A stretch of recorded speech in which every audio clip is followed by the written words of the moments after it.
Welcome everyone. This is Minu at AngloLink, and this is the 5th video in our series Learn the Tenses. Today we're going to talk about state verbs. This is a special group of verbs that you need to know about. And by the end of this video, you will know what they are and how to use them correctly. So, when you're ready, we can begin. Right, before we look at state verbs and differentiate them from action verbs, I'd like to give you a quick overview of the tenses that we've already looked at together. Let's review them with 3 action verbs. Say, play, drive, and rain. An action verb, and most verbs are action verbs, designates an action, something that you can start and stop as and when you want. By contrast, a state verb, and there are only a few of them, designates a mental state that you cannot really start and stop whenever you want. There is a sense of continuity in them, such as be, have, exist, know, etc. And because of this sense of continuity, they don't take continuous tenses. That's what you have to be careful with. When you're using your tenses, you've got to be careful not to put a state verb in the continuous form. For example, let's look at the verb to be. I'm being tired now. Doesn't sound right, does it? Because it's a state verb. We only use simple tenses with state verbs. So I'm being tired now changes to I'm tired now. Or I've been being tired all day sounds really strange. Again, because the verb to be is a state verb. Keep it to a simple tense. In this case, present perfect simple. I've been tired all day. Let's look at 2 other state verbs. I'm having a red car. Can't do, because it's a state verb. I have a red car. And I've had this car since 2006. One more example of a state verb not taking a continuous tense. I'm knowing this man. No. Simply, I know this man.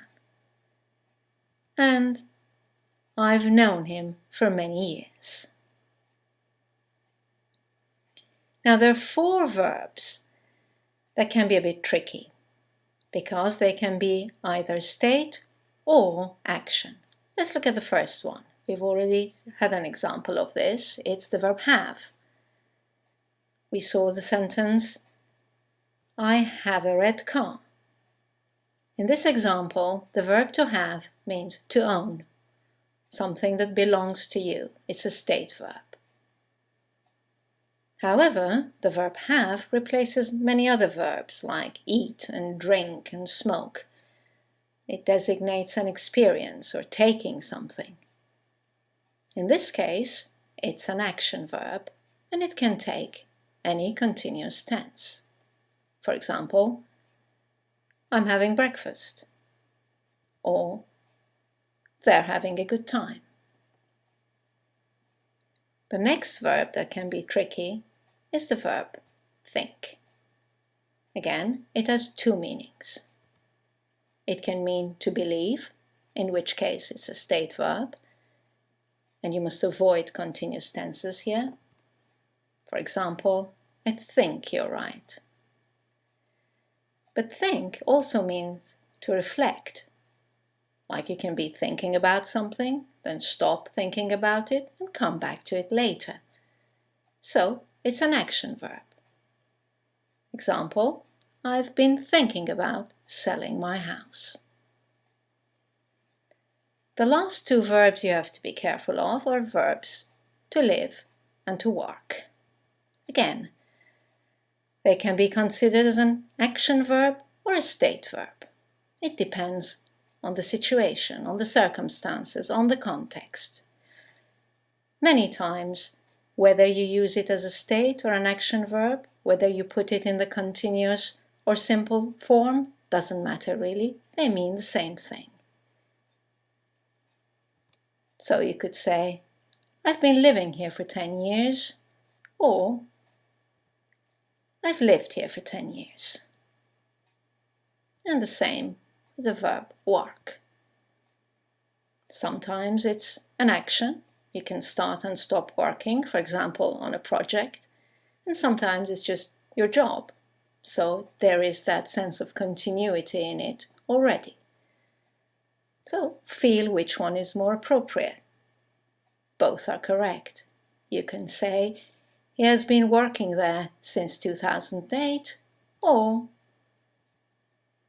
he has worked there since 2008. Well, that's all for state verbs. I hope you've enjoyed this video.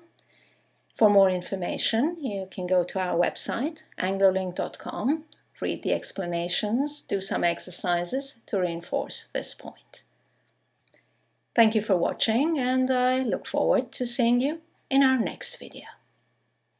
Bye now.